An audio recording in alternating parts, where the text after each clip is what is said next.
Welcome to another review from the Four Corners of the Board with your host, Graeme Anderson. Hello everyone, this is Graeme Anderson from Four Corners of the Board. Today I'm going to be looking at a small cooperative card game called Kreus. Now this game reminds me an awful lot of Hanabi, in which there is information you wish to share, but the mechanism to share that information is very restrictive. In this game you must spend energy tokens to exchange information with other players around the table. So, does that restrictive gameplay make for an interesting game? Well, let's get to the table, I'll show you how it's played, then we'll come back for my final thoughts. So, here we have Kreus all set up. The main components of the game are this deck of cards, and you have some energy tokens, a first player card, and a little cheat sheet for each player, and the cheat sheet I'm just going to put off to the side for the moment. So, the main element is this deck of cards. So there are three different types of cards. There are nature cards, and nature cards really are the heart of the game. The nature cards will show you what level they are, and there's 4 levels of nature cards depending on the Roman numeral. They'll show you if there are any prerequisites, and because this is a level 1, there are no prerequisites, but you can see, for example, this rainbow card is a level 2, and it requires that the comet card be built before it. It will also show you what elements must be attached to this card to make it complete, and we'll show you at the bottom what cards can be built once this card is complete. So then there are element cards, and there are 4 different types of elements. Basically that's the 4 different colors, and they will be attached to the nature cards. Lastly, there are evil cards, or I should say they're called aggression cards, and they look like this, and when these are played, you're just going to be following the text across the bottom and then discarding the card. So the goal of the game is to take your nature cards and build from level 1 all the way down to level 4. And you can only play a nature card if the prerequisites are already complete on the table. Now you can always play a level 1 card because there are no prerequisites, but I could not play this rainbow card until this level 1 comet card is complete. And again, I can't build this tree unless both river and mountain on level 2 are complete. And then for the planet, you must have 2 complete level 4 cards before you can build the planet. And the goal is to build the planet and have the 4 elements on it. And if you do that, you've won the game. So how does the game actually play? Well, it sounds pretty easy. All you do is you're going to deal out all these cards to the people playing, and then you're going to be playing 1 card at a time and building up the structure from level 1 to 4.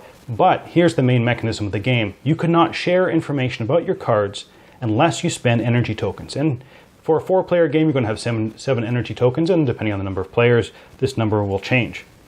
So you could not share information unless you spend these energy tokens, and I'll talk a bit about that when we talk about gameplay. So first of all, normally you deal these cards out, and just for kind of speed's sake, I'm just going to split these up for 4 different players. And once all the cards have been dealt out, everybody's going to look at them, and then from that point on, you cannot share any information about the cards unless you spend these energy tokens. So everybody's going to look at their cards, and starting with the first player, you are then going to decide how many of these energy tokens you wish to take. So it's basically like a draft. So the first player decides, they're not going to take any energy tokens, and let's say no one takes any energy tokens, so they're going to be put off to the side as a common pool, but this is the entire pool that you're going to have for the entire duration of the game. Now you can take energy tokens and spend energy tokens during the different phases of the game, but you'll only ever have 7 in play at any time. So once you've done this initial draft, then you come to the main game. The main game is split up to different turns, and each turn has 2 phases. The first one is the divination phase, which everybody will select a card and play it face down. And then during this phase is also when you can spend your energy tokens. So, since this is the only phase you can spend your energy tokens in, if I spend 1 energy token, I can show one of my cards to one of the other players. Again, there's no talking about the card, but I can just show it to someone else. If I spend 2 energy tokens, I can actually trade a card from my hand with someone else. So I'd give them a card and they're going to give me a card. And for 3 energy tokens, I can actually take a card back from the discard pile. And generally, the 3 energy tokens are like a last-ditch effort. Basically, you've made a mistake somewhere along the game and you're trying to correct it. So everybody will take a card that they're going to play. Now, normally, you're going to be looking at your cards to decide what you want to play. So let's say he's going to play, player 1 is going to play that card. player 2 is going to play this card, player 3 is going to play this card. Now normally you're going to be looking at your cards and making a decision on what you're going to play, but just to kind of speed things up. So starting with the first player, you're going to be revealing the card, and if you can play it, it's going to be played. If you cannot play the card in a legal position on the board, it gets discarded. So player 1 plays Atmosphere, which is good because this has to be one of the first cards that's played. One of the level 1s should always appear in the very first round of the game, and you want to make sure that the first player is playing this level 1 card. There's Atmosphere and Comet, which are the 2 level 1 cards, so you want to make sure that the first player is playing one of those 2 cards. Otherwise, any other card you play, like for example one of the element cards, cannot be played because they must be attached to an in-play nature card. And whenever you successfully play a nature card, the player gets to take one of the energy tokens. So this person played Atmosphere, so they can actually take one of the energy tokens and put in their reserve. The second player plays a green element card. Now this green element card does not match the 2 elements shown on this Atmosphere card. The Atmosphere card says it must be pink or blue, which means this card is wasted and it gets discarded out of the game. Third player plays the blue card. Now this blue card can be attached, so they're going to attach it. Now no one else can play a blue card against Atmosphere because each card will only take the 2 elements, and as you get the level 3 cards, will actually take 3 elements. And this person plays green. Again, green can't be played in Atmosphere, so that's discarded. So that was not the best round because 2 cards were discarded, and the only way to get them back again is to spend 3 energy tokens. One person has to spend 3 energy tokens to get them back, and there's only a limited number of greens during the game. So during the first round, you could not play any aggression cards. So during the first round, you could not play any of these.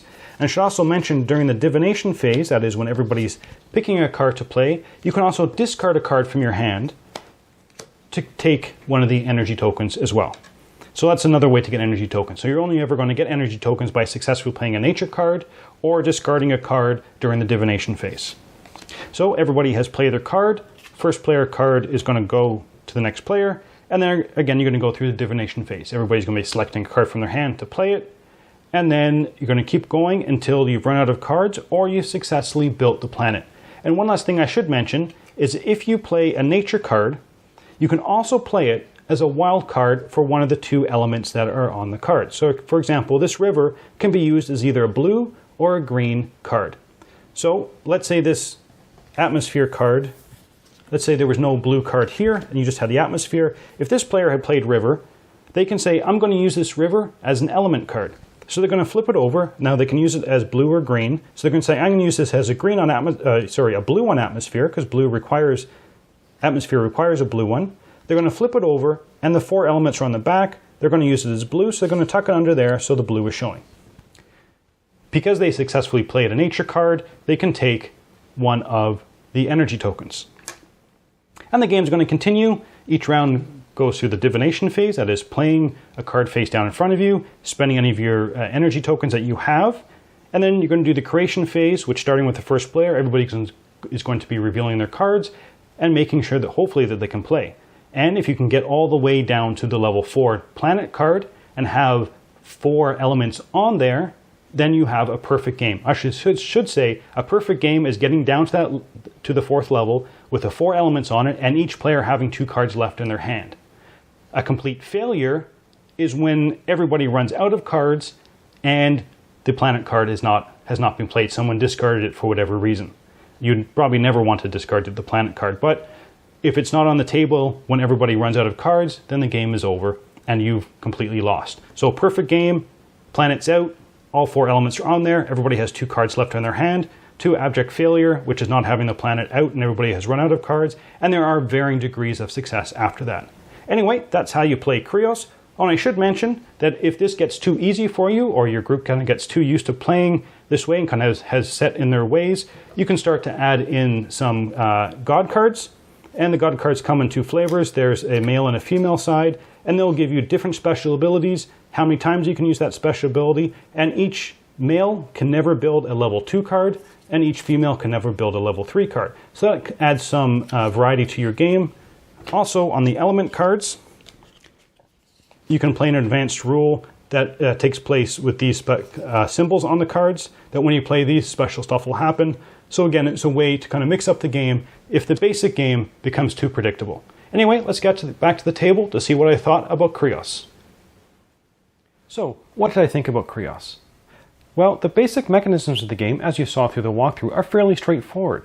The real twist of the game is only being able to share information through the restrictive use of those energy tokens. And because there is a finite pool of them, knowing when to take them is vitally important.